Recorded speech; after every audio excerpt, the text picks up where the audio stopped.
आयोग अध्यक्ष गौरीशंकर बिसेन ने 31 दिसंबर को सर्किट हाउस में आयोजित प्रेस वार्ता में विकास से लेकर आध्यात्म तक चर्चा करते हुए कहा कि देश में सतयुग आ गया है। साथ ही उन्होंने लोकसभा के चुनाव के पूर्व तक राम मंदिर के औपचारिक शुभारंभ तक की बात कह डाली। उन्होंने कहा कि हिंदू धर्म नहीं कर्म पद्धति है, यह हमारी परंपरा और धरोहर है। जिस तरह हमारे लिए भगवान राम आदर्श हैं, इसी तरह माता सीता भी आदर्श हैं। आज इतिहास को पुनर्जीवित करने की आवश्यकता है। उन्होंने कहा कि भगवान श्री राम ने माता शबरी के जूठे बेर खाए थे। देश में माता शबरी का मंदिर बन रहा है। हमने भी अपने विधायक निधि से मंदिर निर्माण में 10 लाख रुपए दिए हैं। ये हमारा सांस्कृतिक राष्ट्रवाद और धर्मनिरपेक्षता है। देश कठिन से कठिन दौर में भी प्रधानमंत्री मोदी के नेतृत्व में नहीं हिला। ये सतयुग ही तो है। एक वनवासी महिला देश के सर्वोच्च राष्ट्रपति पद पर विराजमान है। आयोग अध्यक्ष गौरीशंकर बिसेन ने कहा कि हमने चुनाव में वादा किया था कि यदि सरेखा ओवरब्रिज नहीं बनेगा तो हमें वोट नहीं देना, और आज हम जिम्मेदारी से कहते हैं कि हमने अपना वचन निभाते हुए इसके निर्माण की शुरुआत कर दी है। अब तेज गति से विकास कार्य होंगे। उन्होंने आगे कहा कि यदि मुझे 7 बार विधानसभा और 2 बार लोकसभा में जीत मिली है तो ये लोकतंत्र और पार्टी के सिद्धांतों की जीत है। राष्ट्रवाद पंडित दीनदयाल उपाध्याय के एकात्म मानववाद, श्यामा प्रसाद मुखर्जी के बलिदान की जीत है। भाजपा सरकार और भाजपा का नेतृत्व जरा सा भी किन्हीं भी परिस्थिति में नहीं हिलता, चाहे कोरोना का दौर हो, चाहे पड़ोसी राष्ट्रों के द्वारा हमारे ऊपर षड्यंत्र के जब बादल मंडराते हैं उसका जवाब देना हो, चाहे पाकिस्तान को मुंहतोड़ जवाब देना हो, चाहे पड़ोसी गरीब राष्ट्रों को खाद्यान्न से लेकर के अन्य चीज़ें उपलब्ध कराना हो, कोरोना का टीकाकरण से लेकर टीके का निर्माण और अन्य उन राष्ट्रों को जहाँ पे हमारे से भी ज़्यादा तकलीफ है उनको निःशुल्क प्रदान करने का विषय हो, टीका से लेकर अनाज तक, ये सिर्फ माननीय मोदी जी ही कर सकते हैं। और इसलिए मैं समझता हूँ कि भारत का स्वर्ण युग है। देश में पहली बार आदिवासियों के घर में जन्मी एक वनवासी, हमारी बेटी, हमारी बहन, हमारी माँ आज महामहिम राष्ट्रपति के पद पर है। मैं इसको समझता हूँ कि सतयुग आ गया। भगवान श्री राम ने 14 वर्ष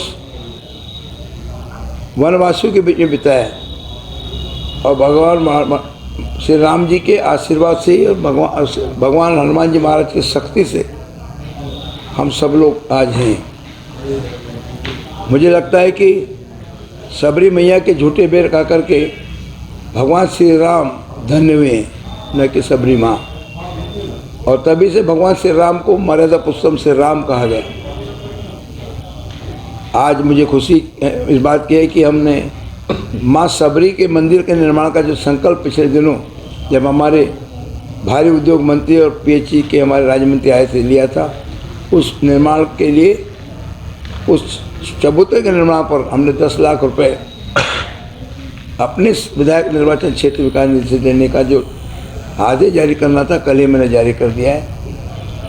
हमारा प्रयास होगा कि भव्यतम माँ शबरी का मंदिर बने और हमारा सांस्कृतिक राष्ट्रवाद, हमारे देश की धर्मनिरपेक्षता और हिंदू धर्म को जो अवसर और सम्मान मिलना चाहिए, क्योंकि हिंदू एक कार्य पद्धति है।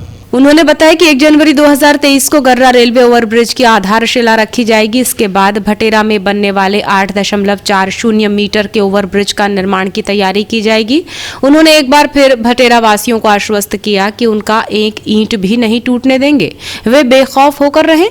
अपने बूढ़ी ढीमर टोला से वैनगंगा नदी पर कनकी तक बनने वाले पुल के प्रस्ताव को वापस लेने की बात कही। उन्होंने कहा कि इसकी अब जरूरत नहीं है।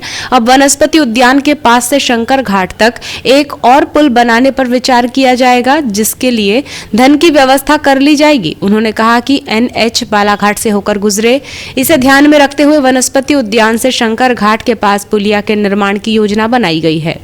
1 जनवरी रविवार 2023 को 7:30 पर BK9 बालाघाट कटेंगी मार्ग, जिसको गर्रा नाका कहते हैं, के ब्रिज का भूमि पूजन संपन्न होने जा रहा है।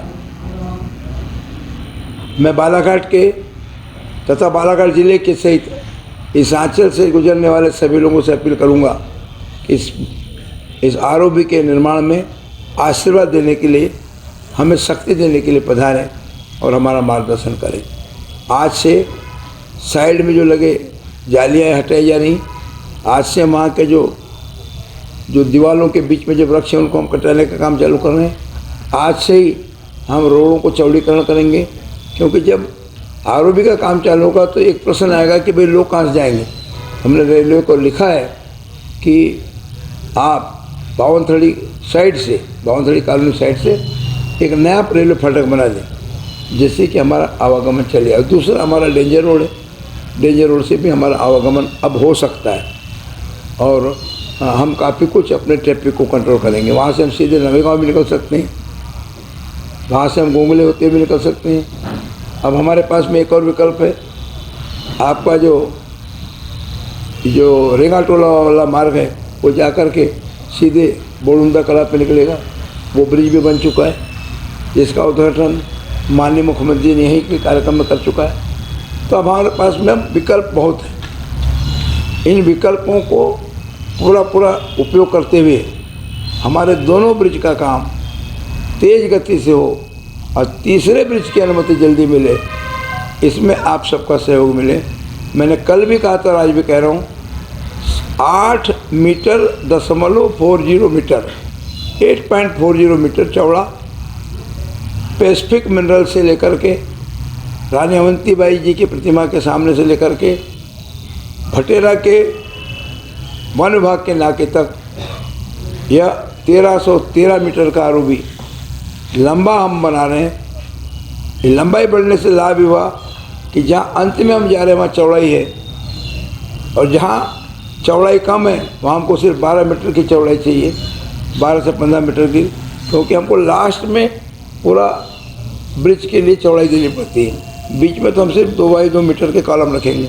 आयोग अध्यक्ष ने कहा कि 7 जनवरी को वो दिल्ली जाएंगे, जहां मेडिकल काउंसिल और केंद्रीय नेताओं से बात करके जिले में मेडिकल कॉलेज के लिए प्रयास करेंगे, क्योंकि हमारे पास इसके लिए डोंगरिया सहित गोंगलई और भटेरा में भरपूर राजस्व भूमि है। उन्होंने बताया कि तिरोड़ी नगर परिषद, लालबर्रा नगर परिषद, भरबेली नगर परिषद और गर्रा नगर परिषद तो बनेगी ही, लेकिन मेरी परिकल्पना है कि बालाघाट और लालबर्रा को मिलाकर नगर निगम बनाया जाए। उन्होंने कहा कि लालबर्रा में विकास को लेकर किए गए अतिक्रमण के साथ पूरे कांग्रेसी हमारे साथ है, लेकिन रंगा बिल्ला इसमें अड़चन पैदा कर रहे हैं, जिनके साथ आज कोई नहीं है। दिल्ली जाऊंगा, मेडिकल काउंसिल ऑफ इंडिया से हम बात करेंगे, भारत सरकार के हेल्थ मिनिस्टर से बात करेंगे, गवर्नमेंट ऑफ इंडिया कुछ जिलों को अपने कोटे से मेडिकल कॉलेज दे रही है, ऐसा हमने सुने हैं, ऑफ द रिकॉर्ड है, ऑन द रिकॉर्ड मेरे पास नहीं है। उनसे पहल करेंगे।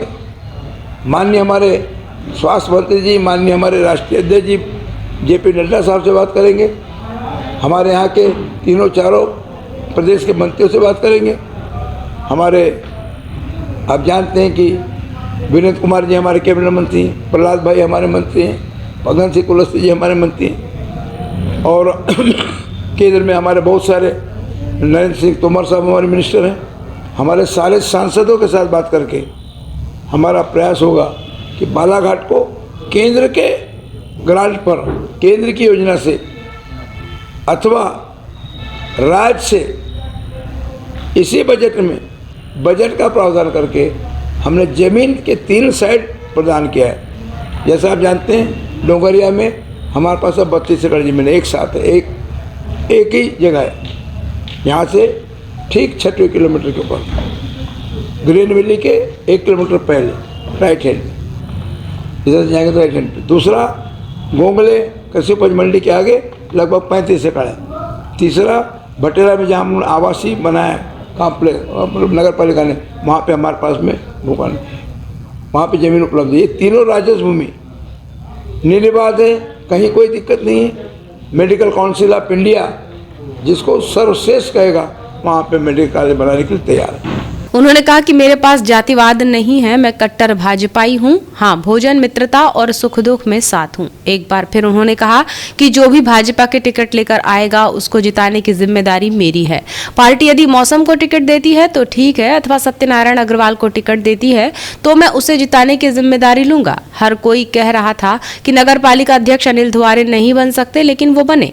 इस नगरपालिका चुनाव में सब सोच रहे थे मैं जातिवाद पर जाऊंगा, लेकिन अध्यक्ष सामान्य के लिए आरक्षित था तो फिर अध्यक्ष सामान्य वर्ग से क्यों नहीं।